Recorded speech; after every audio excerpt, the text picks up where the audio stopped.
Hello everyone, आप सभी का फिर से स्वागत है। I hope you all are doing great.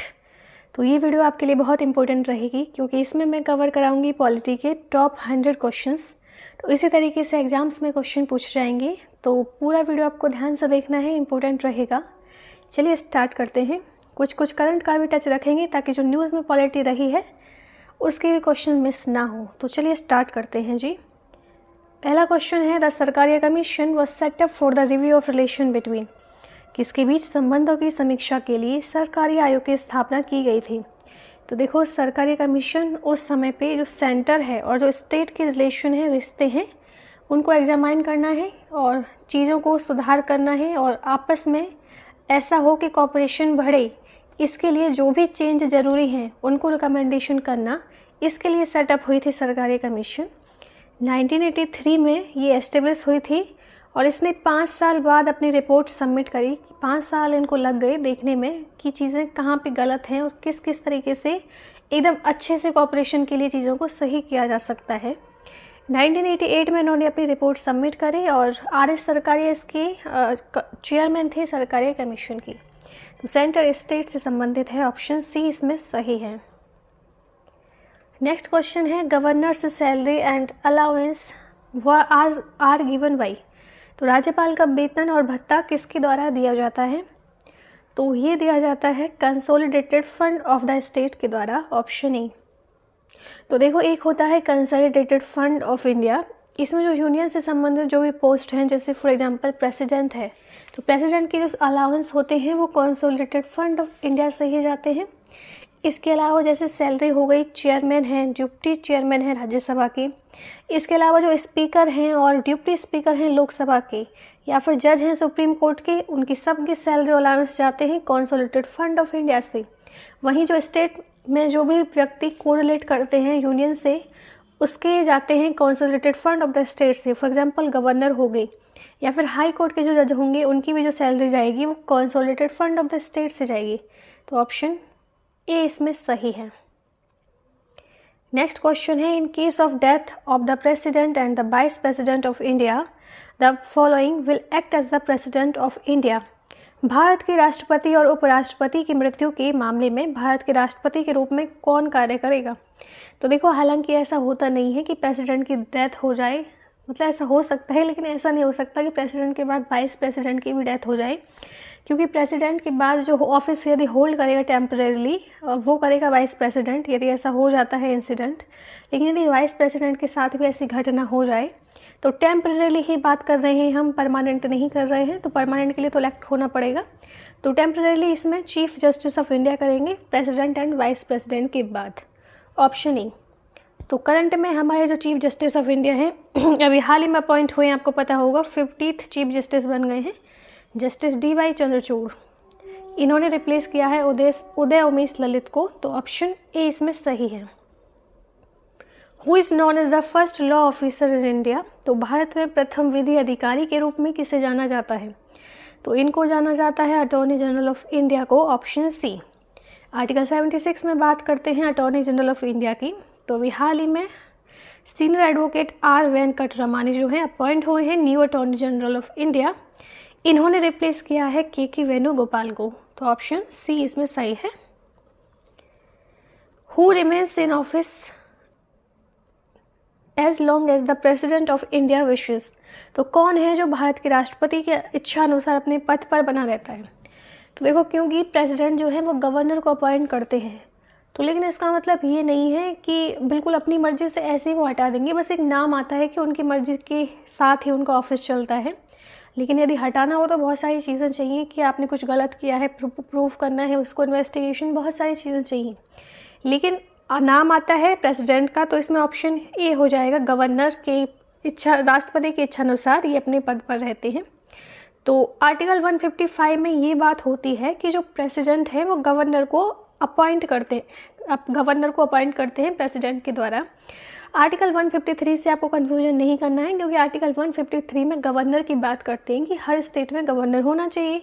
Article 155 में मैंने अभी आपको बताया प्रेसिडेंट के द्वारा अपॉइंट होंगे, ये आर्टिकल 155 में मेंशन है। ऑप्शन ए इसमें सही है। Which of the following article state about the speaker and deputy speaker of the House of People in the Parliament? निम्नलिखित में से कौन सा लेख संसद में लोगों के सदन के अध्यक्ष और उपाध्यक्ष के बारे में बताता है? तो देखो आर्टिकल 93 में बात होती है स्पीकर जो है और डिप्टी स्पीकर जो है हाउस ऑफ पीपल का पार्लियामेंट में। तो अभी हाल ही में न्यूज़ में इसलिए था क्योंकि डिप्टी स्पीकर की जो पोस्ट है वैकेंट है बहुत टाइम से, 4 साल हो गए। तो ये बहुत अभी इस पर चर्चा हो रही थी कि कितनी अनकॉन्स्टिट्यूशनल बात है कि कितने समय से आपने इतनी अच्छी पोस्ट जो है वो खाली छोड़ी हुई है। तो ऑप्शन सी इसमें सही है। आर्टिकल 93 में ये बात होती है स्पीकर और डिप्टी स्पीकर की। ऑप्शन सी इसमें सही है। Which article of the Constitution provides protection to the accused regarding conviction from double bar and self-incrimination? संविधान का कौन सा अनुच्छेद अभियुक्त को दोहरे दंड और आत्मदोषारोपण से दोष सिद्धि के संबंध में संरक्षण प्रदान करता है?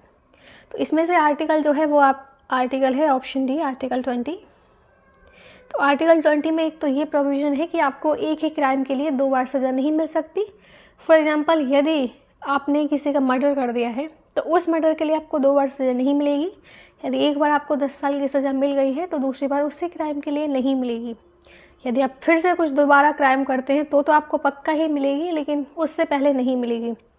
इसके अलावा आपको खुद के खिलाफ़ नहीं गवाह बनाया जा सकता। जैसे सुप्रीम कोर्ट में आप खड़े हैं तो आपसे कोई ज़बरदस्ती पूछने लग जाए कि बताओ बताओ, आप बताना नहीं चाह रहे हैं तो खुद के खिलाफ़ गवाह नहीं बनाया जा सकता है कि हाँ मैंने जुर्म किया है, ऐसा नहीं कर सकते हैं। तो ज़बरदस्ती नहीं की जा सकती। तो ऑप्शन डी इसमें सही है। आर्टिकल 20 में ये बात होती है। By which of the following case Parliament got the right to amend fundamental right? तो निम्नलिखित में से किस मामले में संसद को मौलिक अधिकारों में संशोधन का अधिकार प्राप्त हुआ?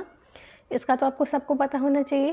केशवानंद भारती केस से ऐसी चीज़ें आई थी सामने कि बेसिक स्ट्रक्चर जो है कॉन्स्टिट्यूशन की उसको चेंज किए बिना, यदि उसको अल्टर किए बिना यदि आप कुछ चेंज करना चाहते हैं तो कर सकते हैं, क्योंकि आने वाले समय में चीज़ें बहुत चेंज होती हैं। जैसे आपका समय देखोगे तो पिछले 10 सालों में कितना चेंज आया है, टेक्नोलॉजी कितनी ज़्यादा डेवलप हो गई है। तो उसी के हिसाब से हमारे कॉन्स्टिट्यूशन में जो चीज़ें हैं उनमें भी कुछ चेंज आए हैं। लेकिन बेसिक स्ट्रक्चर जो है, जो जैसे फॉर एग्जांपल घर है उसका नींव है, वो चेंज नहीं होना चाहिए। आप सब कुछ चेंज कर दो, जो चेंज मांग रहा है वो आप कर दो, लेकिन नींव नहीं चेंज होनी चाहिए। यही केशवानंद भारती केस में बताया गया था। ऑप्शन ए इसमें सही है। Which article of the Constitution protect the right of minority to establish and administer educational institution of their choice? तो संविधान का कौन सा अनुच्छेद अल्पसंख्यकों के अपनी पसंद के शिक्षण संस्थानों की स्थापना और प्रशासन के अधिकार की रक्षा करता है?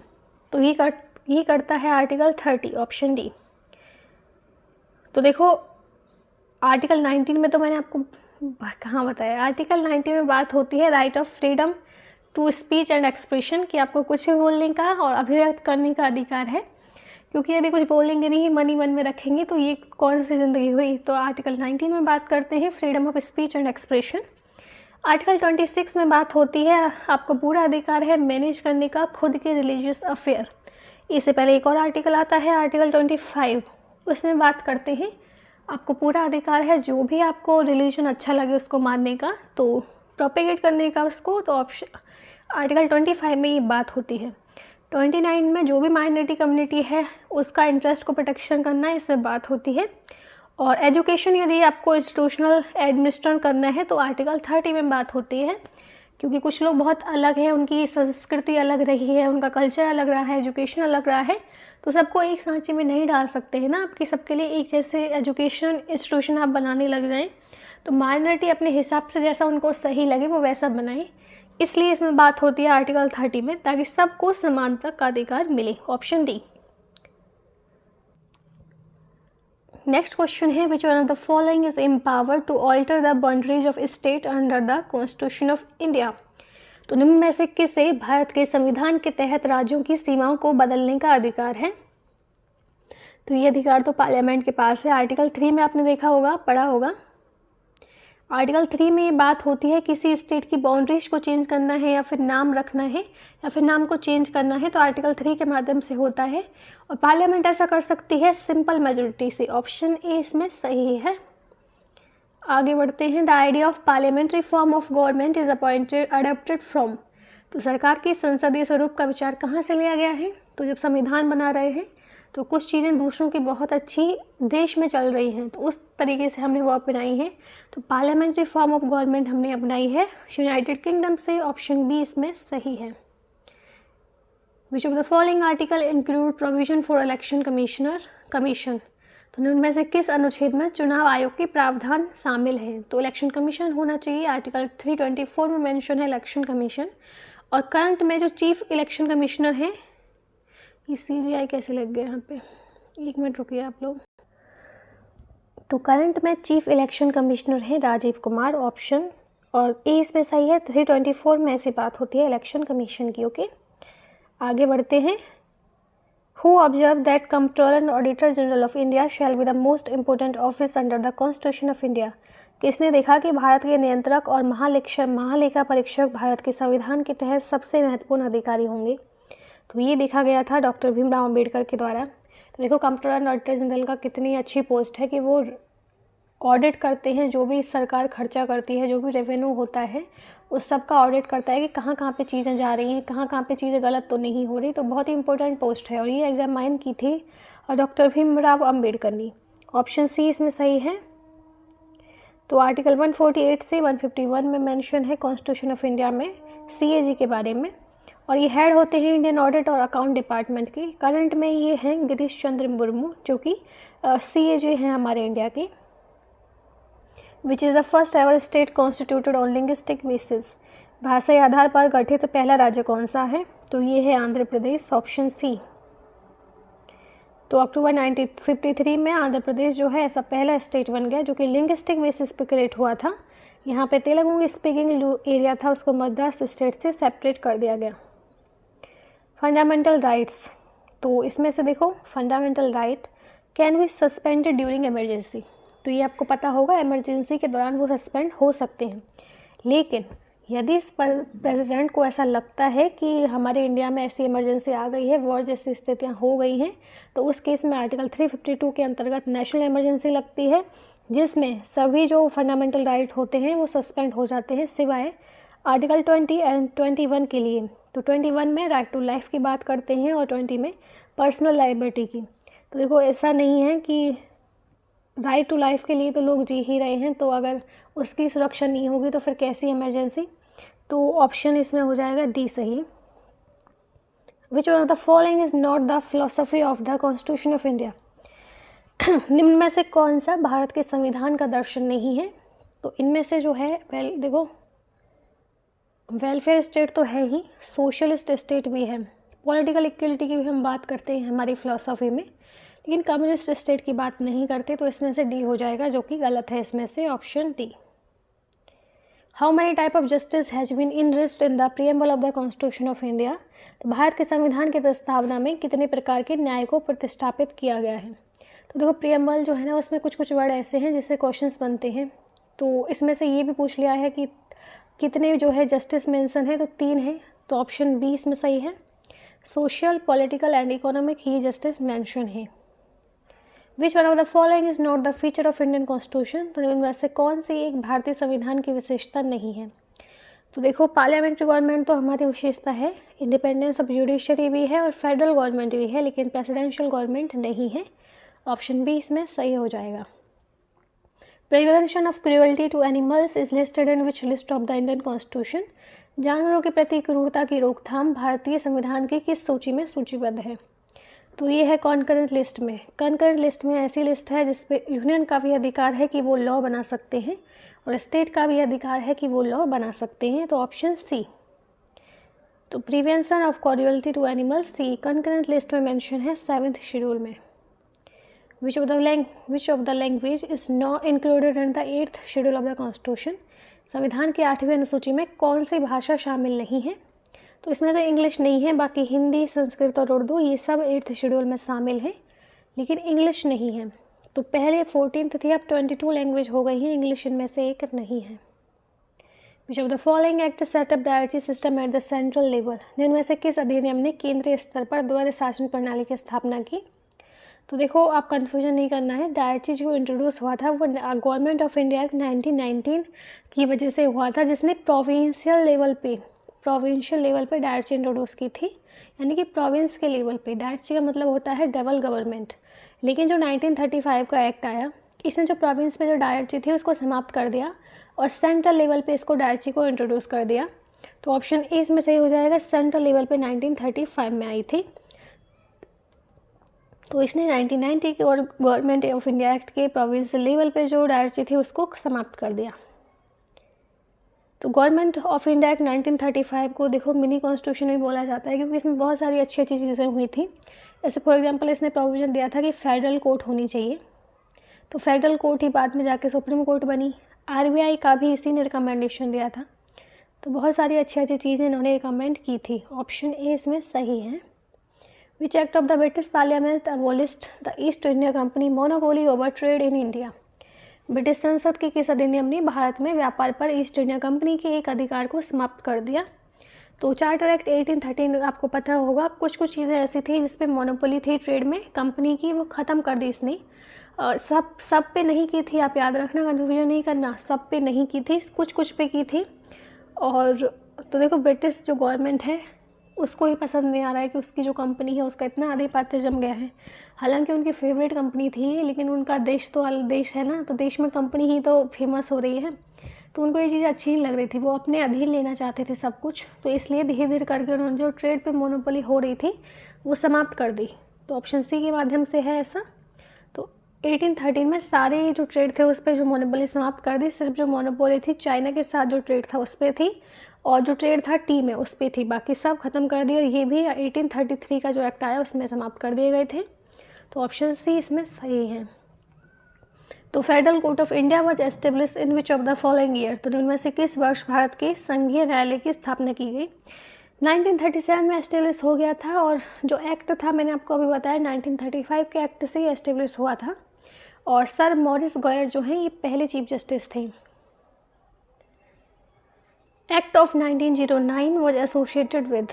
तो 1909 का अधिनियम संबंधित था, तो ये संबंधित था इंट्रोडक्शन करना है सेपरेट इलेक्टोरेट को। मॉर्लिमेंटो रिफॉर्म भी इसको बोला जाता है। Option A. तो in which of the following cases supreme court held that the preamble forms part of the constitution. तो निम्नलिखित में से किस मामले में सर्वोच्च न्यायालय ने कहा कि प्रस्तावना संविधान का हिस्सा है। तो ये कहा ही था, तो ये कहा था Bombay versus union of India में। ऑप्शन सी इसमें सही है, ऐसा कहा था। तो बहुत सारे केसेस ऐसे हुए हैं जिन्होंने अपनी बहुत सारी स्टेटमेंट दी हैं।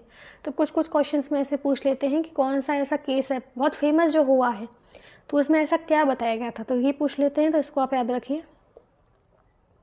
4th schedule of the constitution of India deals with. तो भारत के संविधान की 4थी अनुसूची किससे संबंधित है। तो अलोकेशन सीट करनी है काउंसिल ऑफ स्टेट में, इससे संबंधित है ये। Option A. तो सभी शेड्यूल्स को याद करने की मैंने आपको ट्रिक बताई थी, टीयर्स ऑफ ओल्ड पीएम। इस ट्रिक से सारे आपको जो शेड्यूल हैं वो याद हो जाएंगे। तो ये आज राज्यसभा में जितनी भी सीट का लोकेशन करना है या फिर काउंसिल ऑफ स्टेट में, इसकी बात होती है 4th शेड्यूल में। Which of the following is not correctly match. तो कौन सा सही सुमेलित नहीं है। तो देखो 39 ये सब पहले मैं आपको बता दूँ डायरेक्टिव प्रिंसिपल्स हैं। फंडामेंटल राइट नहीं है, ये डायरेक्टिव प्रिंसिपल्स हैं। तो फंडामेंटल राइट तो हमको मिलते हैं, और डायरेक्टिव प्रिंसिपल ऑफ जो स्टेट पॉलिसी हैं ये स्टेट की जिम्मेदारी है, उनके एक दिशा निर्देश की तरह काम करते हैं कि किस तरीके से उनको वर्क करना है स्टेट में, ताकि एक देश जो है बेहतर जगह बन सके रहने लायक। आर्टिकल 39A में इक्वल जस्टिस और फ्री लीगल एड की बात करते हैं कि यदि कोई व्यक्ति अपना जो है लीगल एड नहीं कर सकता तो उसके लिए फ्री कर दिया जाएगा। ऑर्गेनाइजेशन करना है विलेज पंचायत का, तो आर्टिकल 40 में मेंशन है। यूनिफॉर्म सिविल कोड आर्टिकल 44 में, लेकिन आर्टिकल 48 में सेपरेशन ऑफ जुडिशरी की बात नहीं होती है। ये बात होती है ऑर्गेनाइजेशन ऑफ एग्रीकल्चर और एनिमल हस्बेंड्री की। ओके, ऑप्शन डी इसमें गलत है। Which article of the Indian constitution is related to Indian foreign policy. तो भारतीय संविधान का कौन सा अनुच्छेद भारतीय विदेश नीति से संबंधित है। तो ये है ऑप्शन डी आर्टिकल 51।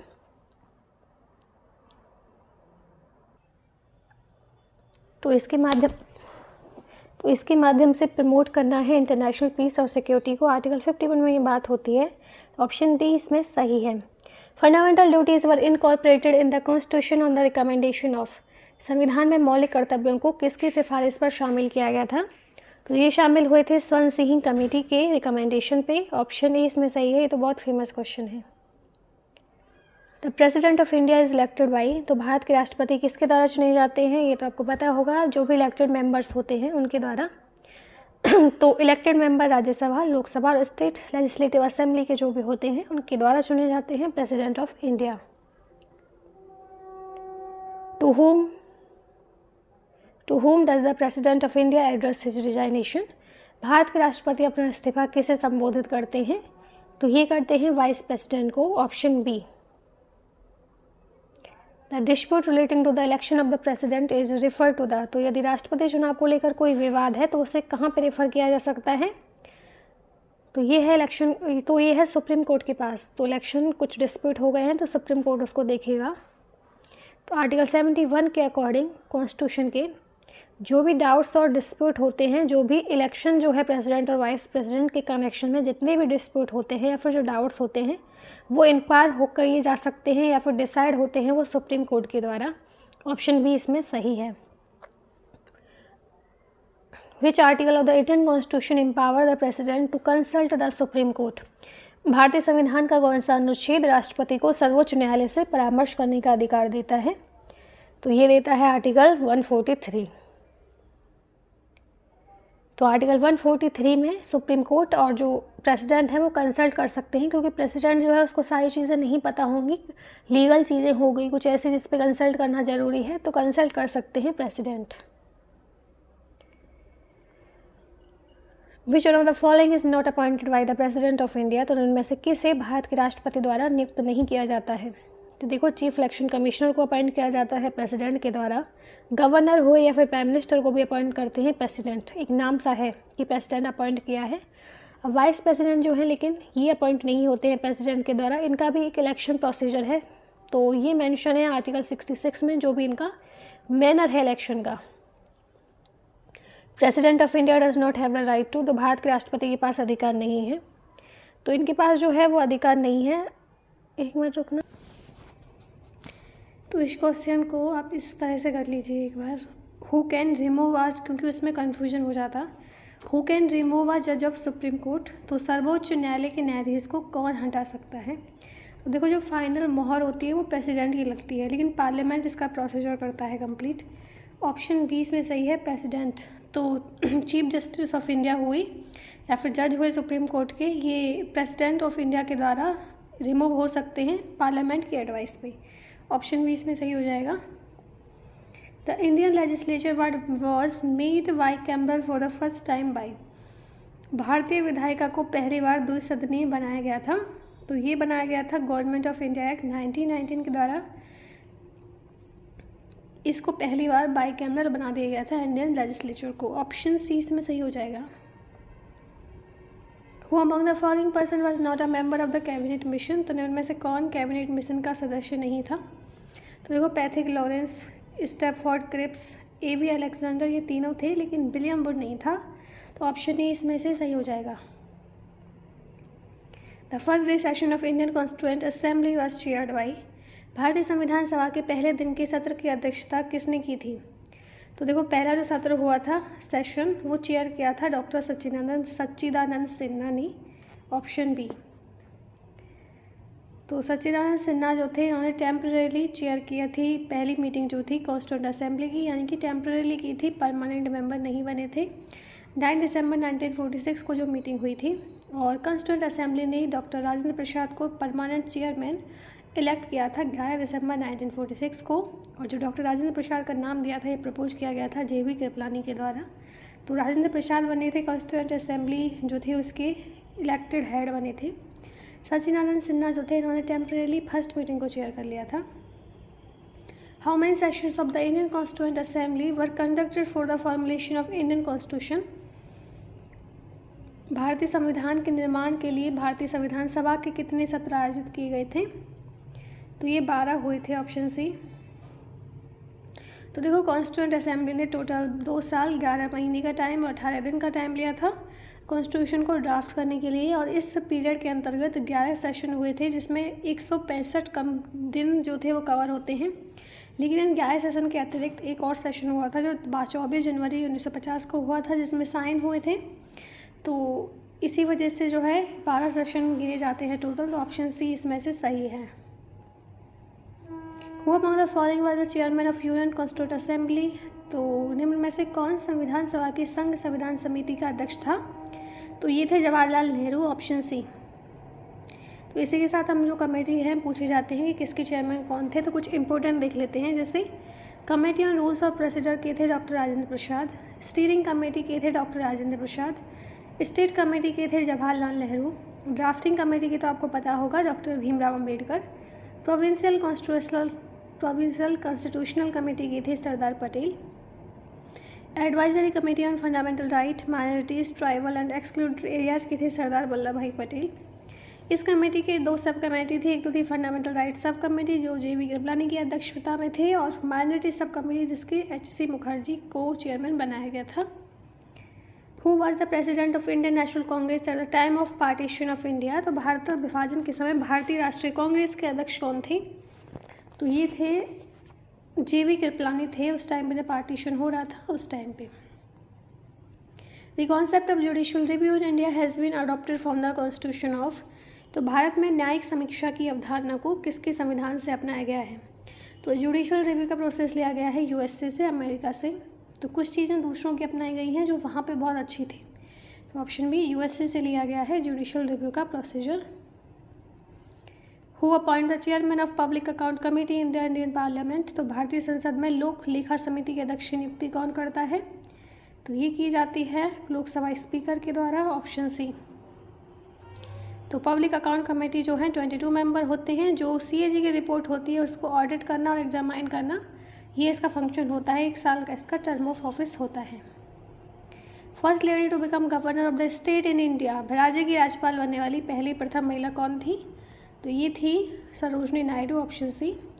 और उत्तर प्रदेश की ये पहली महिला गवर्नर बनी थी। इंडिपेंडेंस के बाद गवर्नर उत्तर प्रदेश की बनी थी और 1949 में ही इनकी डेथ हो गई थी।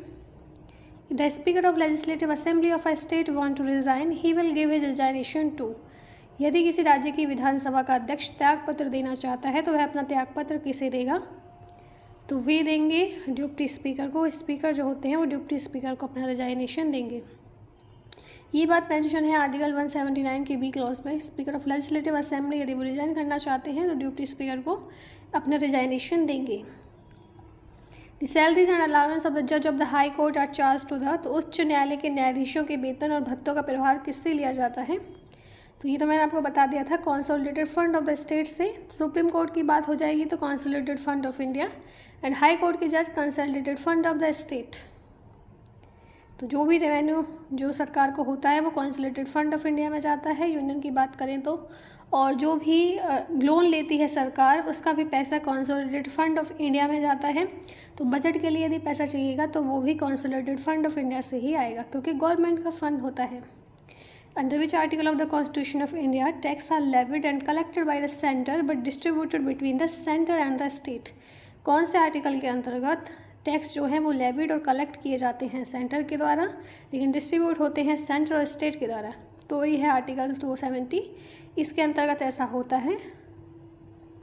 On the recommendation of which commission और committee the inter state council was set up in India? किस आयोग या समिति की सिफारिश पर भारत में अंतर्राज्यीय परिषद की स्थापना की गई थी? तो ये हुई थी सरकारिया कमीशन के द्वारा, option D. Who among the following is empowered to establish the inter state council? तो उनमें से किससे अंतर्राज्यीय परिषद स्थापित करने का अधिकार है? तो ये अधिकार प्रेसिडेंट के पास है कि वो एस्टेब्लिश कर सकता है इंटर स्टेट काउंसिल को।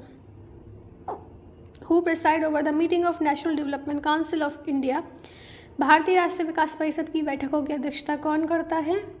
तो नेशनल डेवलपमेंट काउंसिल की मीटिंग जो है प्रिसाइड होती है प्राइम मिनिस्टर के द्वारा, option E. Establishment of Lokpal and Lokayukta in India was recommend by? तो भारत में लोकपाल और लोकायुक्त की स्थापना की सिफारिश किसके द्वारा की गई थी? तो ये की गई थी option B, administrative reform commission के द्वारा। ये जो है रिकमेंडेशन दी थी, लोकपाल और लोकायुक्ता का ऑफिस होना चाहिए, ऐसे इन्होंने बात कही थी। The chief election commissioner of India is appointed by? तो भारत के मुख्य चुनाव आयुक्त की नियुक्ति किसके द्वारा की जाती है? तो ये नियुक्त होते हैं प्रेसिडेंट। तो प्रेसिडेंट तो बहुत सारे जो पोस्ट हैं उनको नियुक्त करते हैं। Who administer the oath of office to the president of India, Bharat के राष्ट्रपति को पद की शपथ कौन दिलाता है? तो ये दिलाई जाती है चीफ जस्टिस ऑफ इंडिया के द्वारा। Which of the following is not related to election commission, तो निम्न में से कौन सा चुनाव आयोग से संबंधित नहीं है?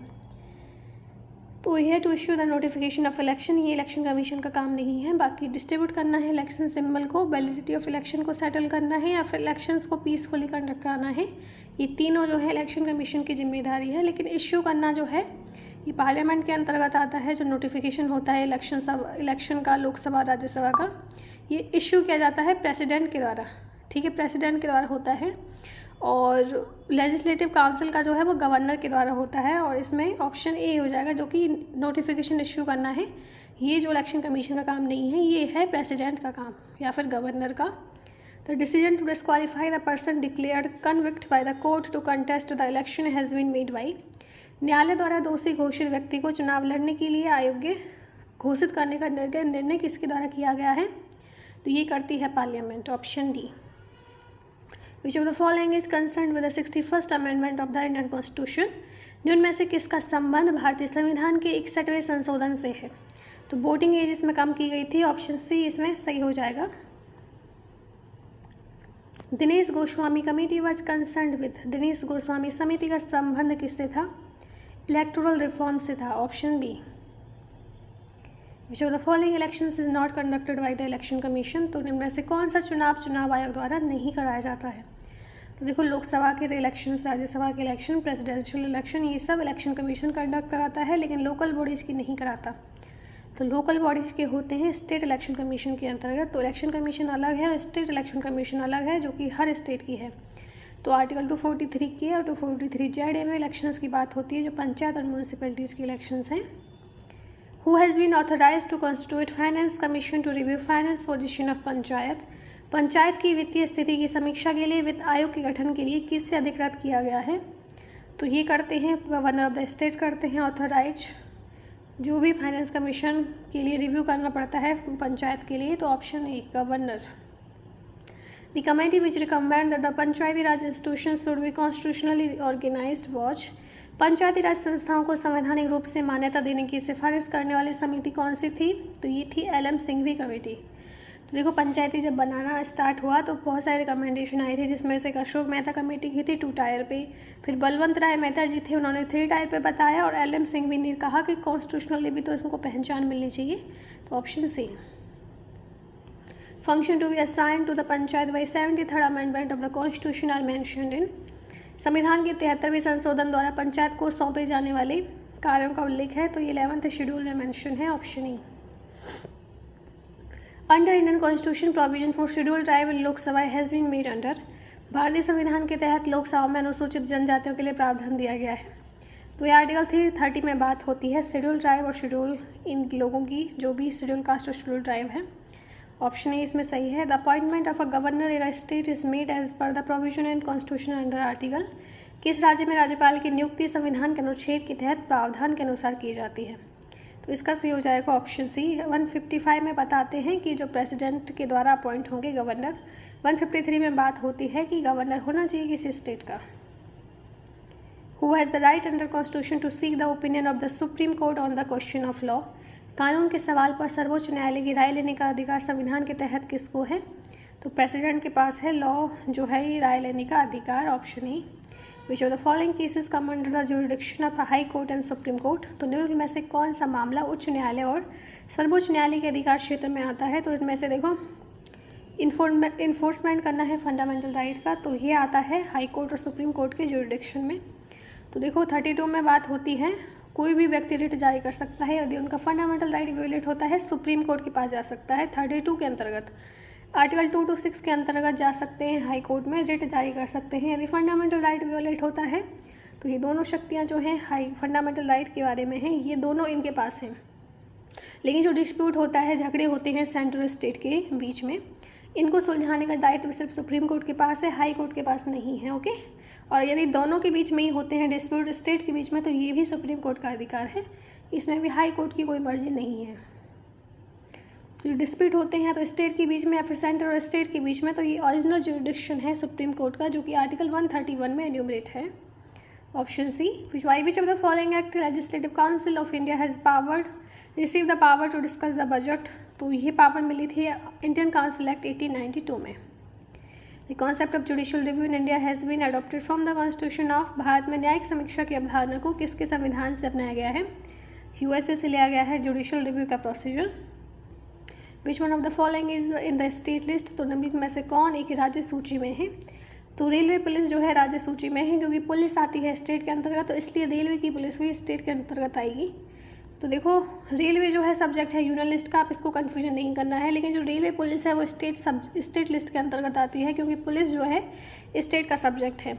कॉर्पोरेशन टैक्स और सेंसस जो है यूनियन लिस्ट के अंतर्गत आते हैं, लेकिन जो इकोनॉमिक और सोशल प्लानिंग है, क्योंकि इससे स्टेट भी अफेक्ट होता है, इसलिए कंकरेंट लिस्ट में आते हैं। ओके, ऑप्शन ए।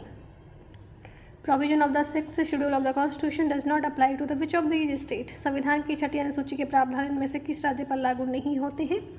मणिपुर पे लागू नहीं होते हैं, तो Assam, Meghalaya, Tripura, Mizoram. Option D. Welfare state aims to. तो कल्याणकारी राज्य का क्या लक्ष्य है? तो मैनेजमेंट करना है वेलफेयर ऑफ वीकर सेक्शंस का। ये इसका परम उद्देश्य है कि जो पिछड़े सेक्शंस हैं उनका वेलफेयर अच्छे से हो, भलाई हो, तो यही इनका उद्देश्य है। यूनियन टेरिटरीज इन इंडिया और एडमिनिस्ट्रेटेड बाई। तो भारत में केंद्र शासित प्रदेशों का प्रशासन किसके द्वारा किया जाता है? तो प्रेसिडेंट के द्वारा किया जाता है, उनके द्वारा एक एडमिनिस्ट्रेटर अपॉइंट किया जाता है और उन्हीं के द्वारा किया जाता है एडमिनिस्ट्रेशन यूनियन टेरिटरीज का। तो इसका सही उत्तर हो जाएगा ऑप्शन ए।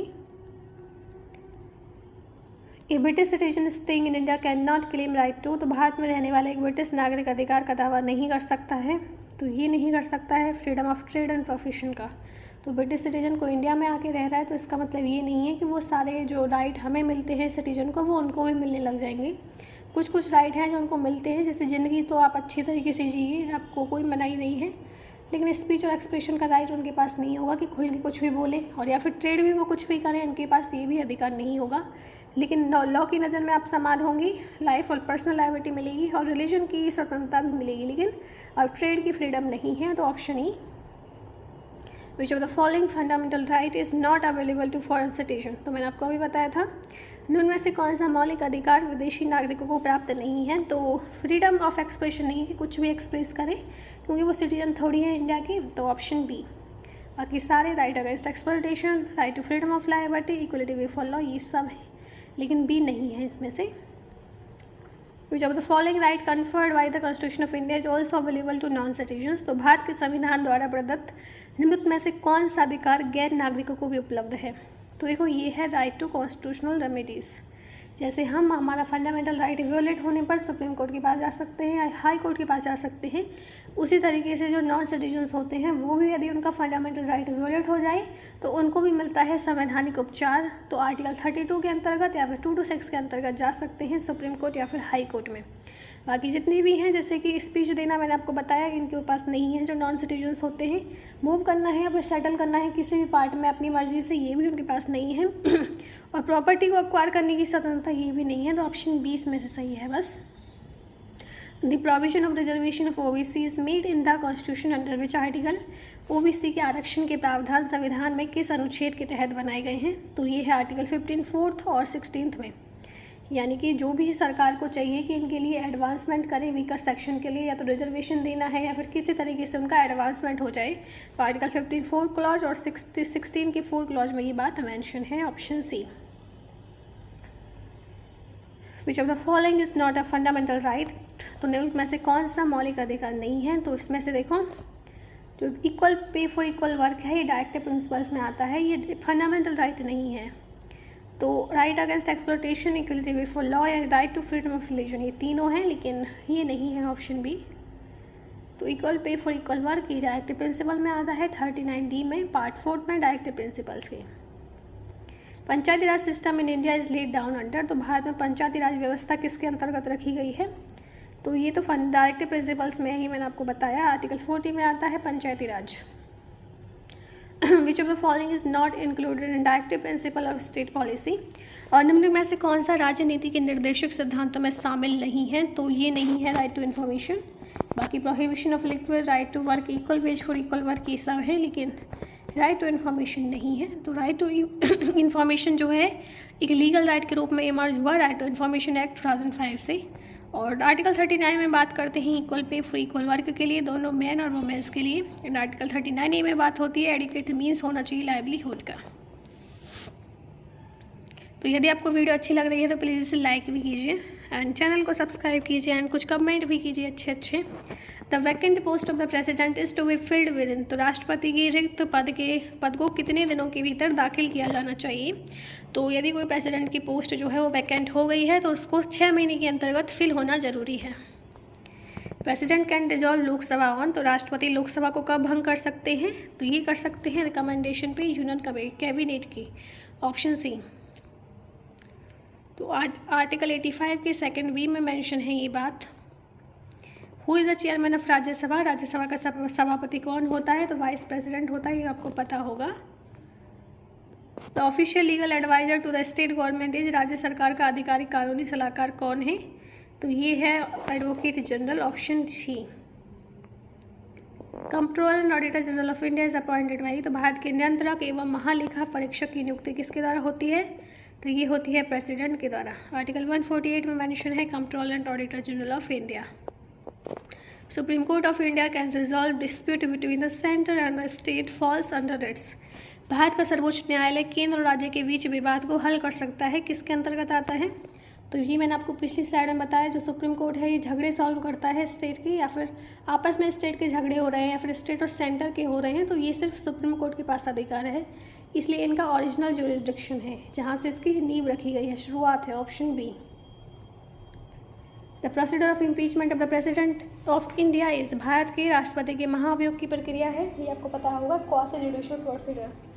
क्वासी जुडिशियल प्रोसीजर एक ऐसा प्रोसीजर होता है जहाँ पे कोर्ट नहीं है लेकिन कोर्ट जैसी शक्तियाँ आपने कर ली हैं कि फैसले भी सुना रहे हैं आप, सजा भी आप दे सकते हैं। ऑप्शन बी इसमें सही है। In the Indian constitution the method of election of president has been taken from which country. भारतीय संविधान में राष्ट्रपति के चुनाव की विधि किससे देश से ली गई है, तो ये आयरलैंड से ली गई है। If a money bill is accepted in Lok Sabha, Rajya Sabha can withhold it maximum up to. यदि कोई धन विधेयक लोकसभा में स्वीकृत हो जाता है तो राज्यसभा उसे अधिकतम कितने दिन तक रोक सकती है, तो राज्यसभा 14 दिन तक रोक सकती है, ऑप्शन डी इसमें सही हो जाएगा। नेक्स्ट क्वेश्चन है who among the following preside over the joint sitting of Lok Sabha and Rajya Sabha. तो उनमें से कौन लोकसभा और राज्यसभा की संयुक्त बैठक की अध्यक्षता करता है, तो अध्यक्षता की जाती है स्पीकर के द्वारा एंड बुलाया जाता है प्रेसिडेंट के द्वारा, ऑप्शन ए इसमें सही है। आर्टिकल 118 जो है कॉन्स्टिट्यूशन का, ये रूल ऑफ प्रोसीजर से संबंधित है। जॉइंट सेशन जो होती है 2 हाउसेज की, प्रिसाइड होती है स्पीकर ऑफ लोकसभा के द्वारा। यदि स्पीकर ऑफ लोकसभा एब्सेंस है तो उनकी एब्सेंस में जॉइंट सिटिंग होगी डिप्टी स्पीकर के द्वारा, और यदि डिप्टी स्पीकर भी एब्सेंट है तो डिप्टी चेयरमैन जो है काउंसिल ऑफ स्टेट का वो उसको चेयर करेगा। Who among the following decide whether a particular bill is a money bill और नॉट। तो उनमें से कौन तय करता है कि कोई विशेष विधेयक धन विधेयक है या नहीं, तो ये तय किया जाता है स्पीकर ऑफ लोकसभा के द्वारा कि कोई जो बिल है पर्टिकुलर वो मनी बिल है या नहीं। Which is the largest committee of the Indian parliament. तो भारतीय संसद की सबसे बड़ी समिति कौन है, तो ये है एस्टीमेट कमेटी, ऑप्शन बी। इसमें 30 मेंबर्स होते हैं। और which of the following a parliamentary committee has not been set up. तो वेलफेयर ऑफ माइनॉरिटीज़ पे नहीं बनी है, option D. Under which act the schedule caste and schedule tribe atrocity removal law was implemented. अनुसूचित जाति और अनुसूचित जनजाति अत्याचार निवारण कानून किस अधिनियम के तहत लागू किया गया, ये हुआ था 1989 के द्वारा। The guardianship of Indian constitution is vested in. भारतीय संविधान की संरक्षता किस में निहित है, तो ये सुप्रीम कोर्ट में निहित है, option B. Who has the right under the constitution to seek the opinion of supreme court on the question of law. कानून के सवाल पर सर्वोच्च न्यायालय की राय लेने का अधिकार संविधान के तहत किसको है, तो ये प्रेसिडेंट के पास है, option B, option A. According to which article of the constitution of India the chief minister is appointed by the governor of the state. तो कौन से आर्टिकल के अंतर्गत चीफ मिनिस्टर गवर्नर के द्वारा अपॉइंट किया जाता है, तो ये आर्टिकल है आर्टिकल 164।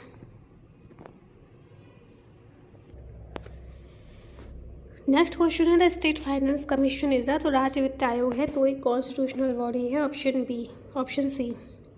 तो ये फॉर्म हुई थी 73rd कॉन्स्टिट्यूशनल अमेंडमेंट एक्ट, जिसमें पंचायती राज का एस्टेब्लिशमेंट हुआ था 1992 में, के अंतर्गत ही ये बनी थी। तो आर्टिकल 280 में स्टेट फाइनेंस कमीशन जो है सभी राज्यों की बनी थी 1993 की लाइन से। इसका ऑब्जेक्टिव था रिव्यू करना है फाइनेंशियल स्टेटस पंचायत का। और आर्टिकल 243I में बात करते हैं स्टेट फाइनेंस कमीशन जो है गवर्नर के द्वारा अपॉइंट होगी 5 साल के लिए। तो ये भी कुछ छोटे छोटे से लगाए हैं। ऑटोक्रेसी का मतलब क्या होता है, एब्सोल्यूट रूल बाय वन। तो फर्स्ट सेंट्रल लेजिस्लेटिव असेंबली कब कॉन्स्टिट्यूट हुई थी, 1920 में। Concept of rule of law कहाँ से लिया गया है, तो यूएसए का कोई स्पेशल फीचर है। किसने डिस्क्राइब किया था गवर्नमेंट ऑफ इंडिया एक्ट 1935 को, एक न्यू चार्टर ऑफ बॉन्डीज, तो पंडित जवाहरलाल नेहरू ने। तो इसी के साथ ही वीडियो हमारी समाप्त होती है। तो article 17 of the Indian constitution deals with the, भारतीय संविधान का अनुच्छेद 17 किससे संबंधित है, इसका कमेंट बॉक्स में सही उत्तर बताना है। और इसी के साथ ही वीडियो समाप्त होती है। आई होप आपको अच्छी लगी होगी। वीडियो को लाइक करें, चैनल को सब्सक्राइब करें। मैं मिलती हूँ आपसे नेक्स्ट वीडियो में। Thank you for watching.